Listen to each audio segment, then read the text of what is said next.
iQOO has been making some fantastic smartphones, and 2024 could finally be the year of the brand, I believe, because just a while ago, just a few days ago, iQOO has officially launched the iQOO 12 and iQOO 12 Pro in China.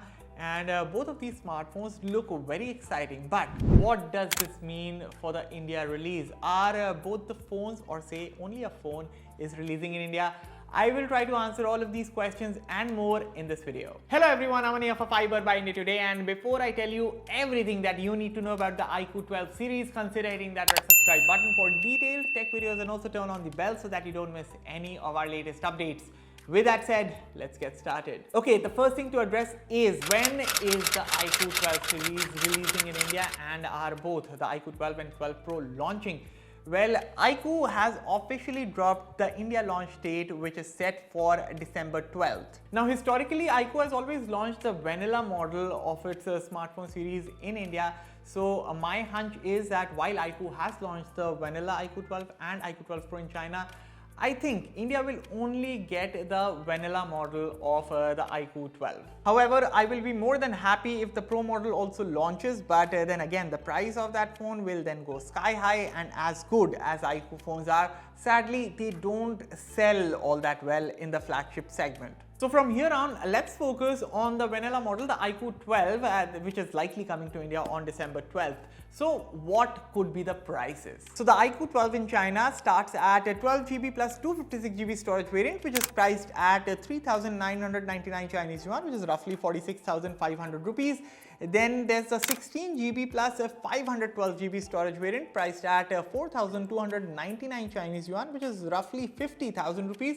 And the 16GB RAM plus a 1TB storage variant, which is priced at 4,699 Chinese yuan, which is roughly 55,000 rupees. Now, of course, these won't be the exact India prices of the iQOO 12 when the phone actually launches in the country. In fact, I also think that only two storage variants will come to India if history is any indication, and I think those would be the 12 plus 256GB variant and the 16 plus 512GB storage variant. And also considering there was a huge price difference between the India and China prices of the iQOO 11 of about 10 to 12,000 rupees, I am expecting that the iQOO 12 prices could range anywhere between 60 to 70,000 rupees. My exact guesses would be 64,999 rupees for 12GB plus 256GB storage variant and 69,999 rupees for 16GB plus 512GB storage variant. Of course, they can always club in the bank offers and discount, and that way the prices could always come down. But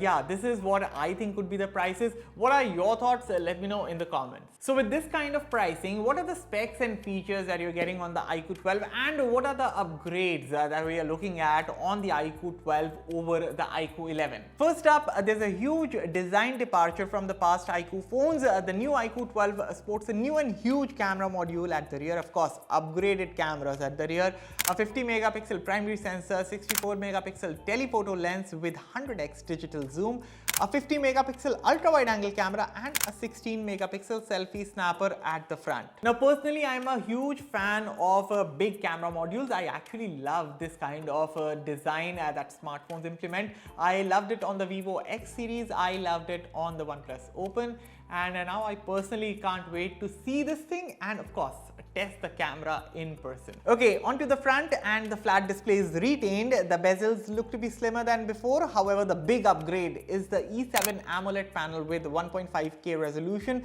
It's a 10-bit panel, has a 144Hz refresh rate, supports HDR10+ playback, and has 1400 nits typical brightness and up to 3000 nits peak brightness. So this technically makes it the brightest panel on a smartphone right now.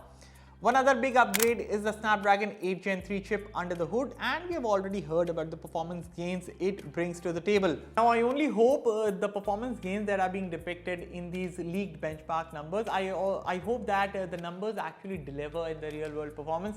And by the way, the iQOO 12 will also become the first phone to launch in India with the Snapdragon 8 Gen 3 chip under the hood. Other than this, the battery capacity is still the same at 5000 mAh, which is still big. Charging is 120 watt, which is still very fast. Of course, the latest FunTouch OS 14 based Android 14 will likely launch in India as opposed to Origin OS in China. And yes, that's pretty much it about the iQOO 12. Now, the only difference that I could figure out between the vanilla iQOO 12 and the iQOO 12 Pro model is that the Pro model has a higher resolution screen. That is, the iQOO 12 gets a 1.5K resolution screen versus the 2K resolution screen on the iQOO 12 Pro. Other than this, the iQOO 12 Pro also features an IP68 rating. The battery size is slightly higher at 5100 mAh. Plus, the iQOO 12 Pro also supports 50-watt wireless charging and 10-watt reverse wireless charging. And with all these extra features, the base variant of the 12 Pro starts at 1000 yuan more, which also makes me think if iQOO does decide to launch the 12 Pro in India, the prices will definitely breach the 70,000 rupees mark. Maybe I could be wrong. But the question is, are people willing to buy an iQOO phone for over 70,000 rupees? Well, that's a question that we'll only get answers to on December 12th. For now, are you excited about the iQOO 12 series? I am. And what do you guys think? Will iQOO launch the iQOO 12 and 12 Pro in India, or will they only be bringing the base, the vanilla iQOO 12 model in the country? Let me know all your thoughts in the comments. And as always, for all the latest in tech, stay tuned to Fiiber. I'll catch you all in the next one. Thank you for watching.